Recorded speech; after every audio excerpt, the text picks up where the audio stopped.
AI ये काफ़ी recent technology है। तो जो इसका जो पहला बिग कमर्शियल प्रोजेक्ट आया वो लास्ट ईयर नवंबर या दिसंबर में आया।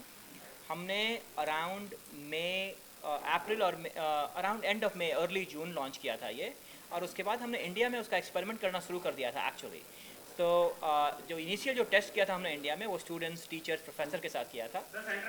लेकिन इन सारे प्रोजेक्ट को एंटरप्राइज ग्रेड बनाने में थोड़ा टाइम लगता है, जिससे कि बड़े बड़े बैंक यूज कर सकें, ऊबर यूज कर सके, सिटी बैंक यूज कर सके, स्टैंडर्ड चार्टर्ड यूज कर सके, तो उसके लिए थोड़ा टाइम लगता है।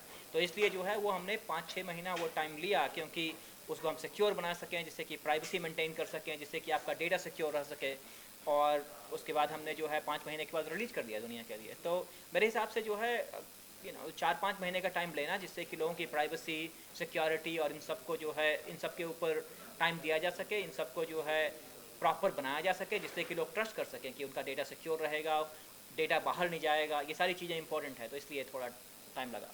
क्या क्या कहेंगे इस प्रोडक्ट के बारे में, क्या है, कैसे, क्या आपने कुछ किया है और कितना अलग है ऑफर?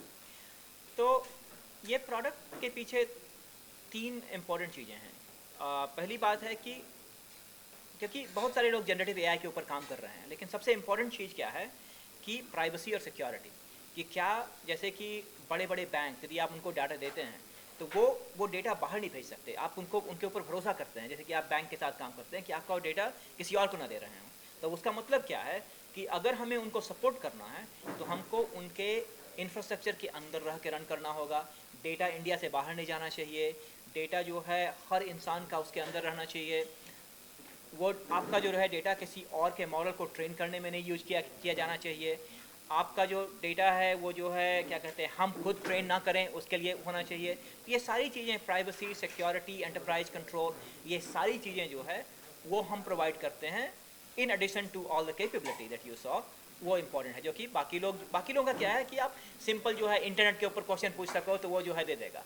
लेकिन वो डेटा जो आपके डॉक्यूमेंट के ऊपर हो, जो गारंटी करे कि जो है जो आंसर है वो आपके डॉक्यूमेंट के ऊपर से ही आंसर हो, तो वो सारी गारंटी जो है ये प्रोडक्ट देता है। तो ये जो प्रोडक्ट है ये सारे लैंग्वेजेज में जो है अवेलेबल है। तो आपने अगर डेमो देखा तो उसमें मैंने जो है डॉक्यूमेंट इंग्लिश में था और सवाल गुजराती में पूछा, और डॉक्यूमेंट मराठी में था और सवाल अंग्रेजी में पूछा।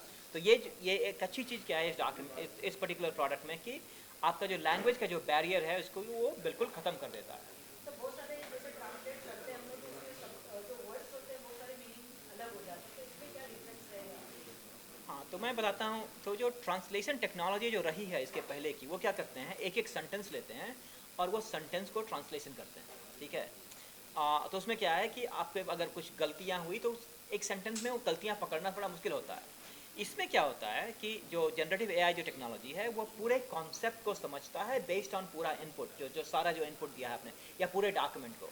और अगर वो आपको समझ में आ गया और उसके बाद आप आंसर कर रहे हो, तो ये एक्चुअली लाइक ये वर्ड टू वर्ड ट्रांसलेशन नहीं कर रहा, ये उस कॉन्सेप्ट को समझ रहा है। जैसे कि आप मुझसे हिंदी में सवाल पूछे और मैं आपको अंग्रेजी में जवाब दूं, तो ऐसा नहीं मैं कर रहा हूँ कि मैं पहले हिंदी में जवाब निकाल रहा हूँ और अंग्रेजी में ट्रांसलेट कर रहा हूँ, ऐसा मैं नहीं कर रहा हूँ। राइट, मैं सोच रहा हूँ और डायरेक्टली इंग्लिश में बोल रहा हूँ। तो ये कॉन्सेप्ट वैसा है।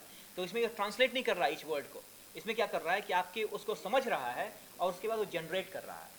और इस वजह से जो है इसमें गलतियां कम होती है, और स्पेलिंग मिस्टेक और वो सब जो इनपुट में है वो आउटपुट में नहीं आता, क्योंकि ये वर्ड टू वर्ड ट्रांसलेशन नहीं कर रहा। सर हमने वेबसाइट देखी आपकी, गूगल स्टैंडर्ड चार्टर सारा हाँ हाँ। क्या टारगेट है आपका आगे चल के भविष्य में, ज़्यादा से ज़्यादा? तो हमारा टारगेट ये है कि जितने भी इंडस्ट्रीज हैं, जैसे कि banking, insurance, government, health care, इन सब को जो है हम मोर एफिशिएंट बना सकें। क्योंकि इन सब ये सारी जो चीज़ें हैं ये जनरली किसको सर्व करती है, आप लोगों को। राइट, अगर ये सारे लोग जो है इन सब टेक्नोलॉजी को इस्तेमाल करना शुरू करें तो ये किसका फ़ायदा है, ये आप लोगों का। जैसे आप अगर लोन के लिए अप्लाई करते हैं, अगर आपको लोन 5 मिनट में मिले रादर देन जो है 5 हफ्ते में, तो सबको फ़ायदा है ना। अगर आप जब इंश्योरेंस क्लेम करते हो, अगर 3 महीने के बजाय वो 3 दिन लगे तो सबको फ़ायदा है ना। तो तो हमारा क्या गोल है कि टू इनेबल जितने भी ऑर्गेनाइजेशंस हैं वो सारा ये प्रोडक्ट यूज करके सारी दुनिया को बेहतर सर्विस दे सके। तो ये सर कंपटीशन है सर मार्केट में, एक कंपटीशन है। स्टार्टिंग में लोग ऑफर देते हैं, पैसा ट्रांजेक्शन करो तो कुछ ऑफर बाद में बंद कर देता है, तो ये ऑफर आप भी दे रहे हो या बाद में बंद करने की तरह से कुछ है? तो हम जो है इस बिज़नेस में पिछले 7-8 सालों से हैं एक्चुअली, अगर आप देखोगे, और हमारे जो सारे कस्टमर्स हैं, बहुत सारे कस्टमर्स हैं पिछले 4-5 सालों के साथ काम कर रहे हैं। तो ये कोई ऐसा ऑफ़र नहीं है जो हम बंद करेंगे, क्योंकि ये जो कंप्यूटर साइंस में क्या है ना, आपको देखोगे हर साल चीज़ें सस्ती होती जाती हैं। बाकी चीज़ों में हर साल चीज़ें महंगी होती जाती है। तो एक्चुअली जो हमारा प्राइस है और हमारा जो प्रोडक्ट है, हर साल थोड़ा सस्ता हुआ है, ना कि महंगा। तो और मेरे हिसाब से वो ट्रेंड चलता रहेगा। तो लॉगिन करने के लिए आपको सिर्फ ईमेल और पासवर्ड की ज़रूरत है बस। और अभी जो आता है कुछ दिन चलते हैं, 3 दिन यूज होने के बाद फिर लोग चार्ज करते हैं। हाँ, तो वो बेसिकली क्या है, पहला 500 क्रेडिट फ्री है, उसके बाद जो है हर क्वेश्चन डिपेंडिंग अपॉन कितने पेज के ऊपर पूछ रहे हो, तो उसके लिए वो जो है 8 या 9 पैसे लगते हैं, 7 या 8 पैसे पर क्वेश्चन के लिए। लेकिन आप सोचो कि आप जो है जैसे बड़ा सा लीगल डॉक्यूमेंट है, उसके ऊपर जो है आप सवाल पूछ रहे हो कि बताओ कि इसका की मुद्दा क्या है, 8 पैसा जो है काफ़ी सस्ता है। तो ऐसा नहीं है कि जो है बहुत महंगा है। तो जो क्रेडिट जो हम चार्ज कर रहे हैं वो हर क्वेरी के लिए जो है बहुत ही कम है। कितना डिफरेंट है इसका वैसे चैट जीपीटी दोनों एआई है, हाँ आपको कितना क्या कुछ चेंजेस हैं? हाँ, तो चैट जीपीटी जो है ना, वो इंटरनेट के डेटा के ऊपर लिखा गया है। जैसे कि आपको सवाल पूछना है कि भाई इस चीज़ का सवाल बताओ, तो उसने जो इंटरनेट से सीखा है उसके ऊपर जवाब देता है। और चैट जीपीटी बहुत ही अच्छा टूल है। चैट जीपीटी एक बहुत ही अच्छा टूल है। उसमें जैसे गूगल सर्च आप करते हो ना, तो इंटरनेट से रिजल्ट देता है, राइट। लेकिन अगर आपको जो है जैसे कि आपको जो है प्रॉपर्टी पेपर खरीद रहे हो और उसने सारा प्रॉपर्टी का जो है डॉक्यूमेंट दिया, आपको गूगल सर्च से आंसर नहीं मिलेगा ना कि इसमें क्या। आप लॉयर के पास जाओगे, बोलोगे भैया मेरा पेपर पढ़ो और बताओ कि इसमें सब ठीक ठाक है या नहीं, राइट। तो इंस्टाबेस क्या करेगा, आप इंस्टाबेस को अपना प्रॉपर्टी पेपर दोगे, वो आपके पेपर को पढ़ेगा और उसके हिसाब से आंसर देगा, वो इंटरनेट का आंसर नहीं देगा। तो ये डिफरेंस है। क्योंकि हमारा क्या मानना है कि इंटरनेट के लिए अच्छे टूल हैं, गूगल है, चैट जीपीटी है, वो काफ़ी अच्छे टूल हैं, लेकिन कोई ऐसा टूल नहीं बनाया गया है जो कि आपके डॉक्यूमेंट को समझे और जो आंसर दे वो बेस्ड ऑन आपके डॉक्यूमेंट के ऊपर दे। तो वो इंस्टाबेस करता है। टारगेट ऑडियंस वगैरह रखा है आपको क्या टारगेट ऑडियंस वगैरह रखा है क्या आपने? टारगेट ऑडियंस मतलब बैंक, इंश्योरेंस। जैसे बैंक जो है आपको लोन देता है आपके डेटा के ऊपर, इंश्योरेंस कंपनी आपका क्लेम डिसाइड करता है आपके डेटा के ऊपर, आपका डॉक्टर आपको मेडिकेशन देता है आपके हेल्थ हिस्ट्री के ऊपर। तो हमारे जो ऑडियंस जो हैं वो लोग हैं जो कि रियल टाइम में आपके हिस्टोरिकल जितने भी अनस्ट्रक्चर्ड डेटा है के हिसाब से आपको सर्विस देना चाहें, तो उसके लिए बनाया गया है ये। इसका फीडबैक बहुत ही अच्छा रहा है। तो across all the different industries, banking, insurance, government, the feedback has been great, and we are investing even more and more for all the existing customers. तो इसका फीडबैक हर जगह से, चाहे बैंकिंग हो, इंश्योरेंस हो, गवर्नमेंट हो, हेल्थ केयर हो, feedback काफ़ी अच्छा रहा है।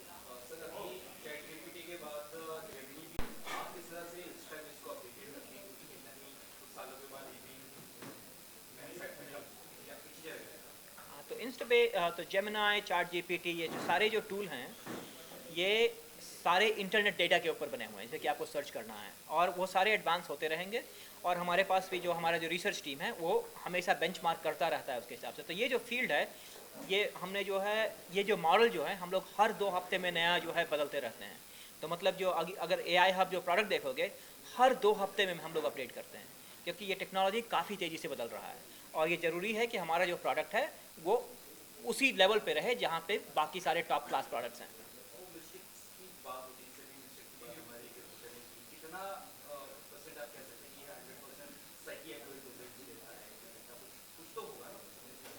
हाँ, जैसे देखो कोई भी, इवन अगर इंसान को भी बोलोगे, लॉयर को भी, वही गलतियाँ तो करते हैं ना। ऐसा नहीं है ना कि गलतियाँ नहीं करता। अगर आप किसी को टाइप करने बोलते हैं वो भी मिस्टेक करते हैं।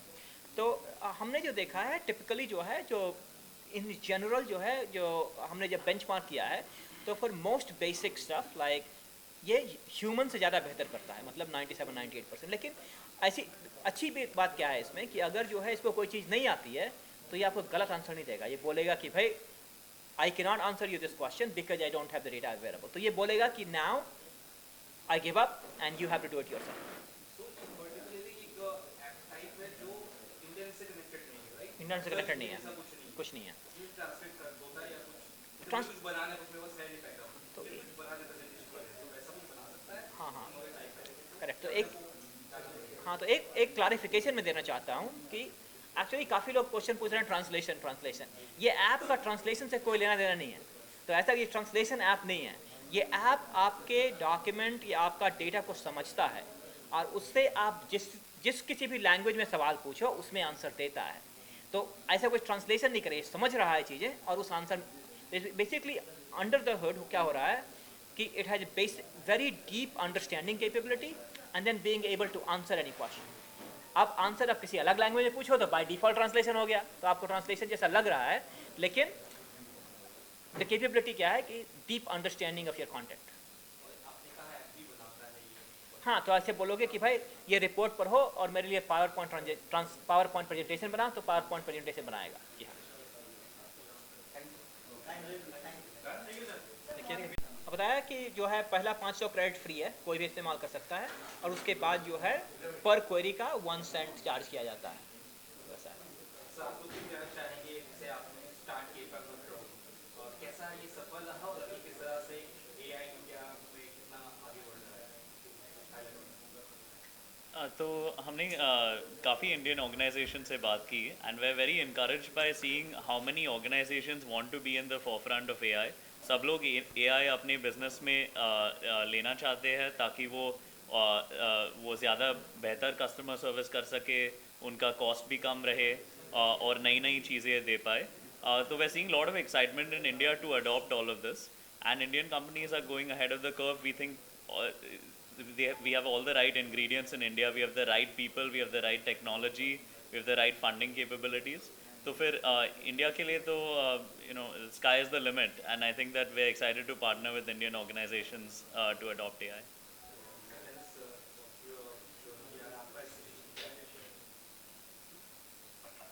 आई थिंक AI हब सबके लिए, आप जिससे पूछ रहे थे टारगेट ऑडियंस, तो मैं ये बताऊंगा कि आज आप ही लोगों ने डेमो देखा तो मैं दावे के साथ कहता हूँ कि आप घर पे जाके तो खुद एक बार इसको पक्का से कोशिश करेंगे, क्योंकि आपके लिए भी यूज़फुल है।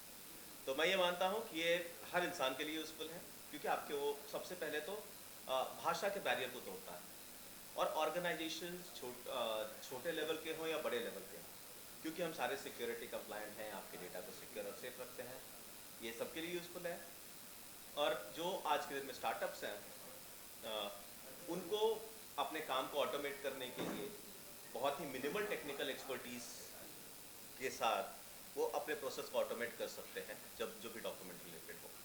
तो हम पूरे देश के startup, students, media people, lawyers सबको एनकरेज करते हैं कि आप एक बार AI हब ट्राई करिए, इस्तेमाल करिए और फीडबैक दीजिए, आपका काम इससे आसान होगा।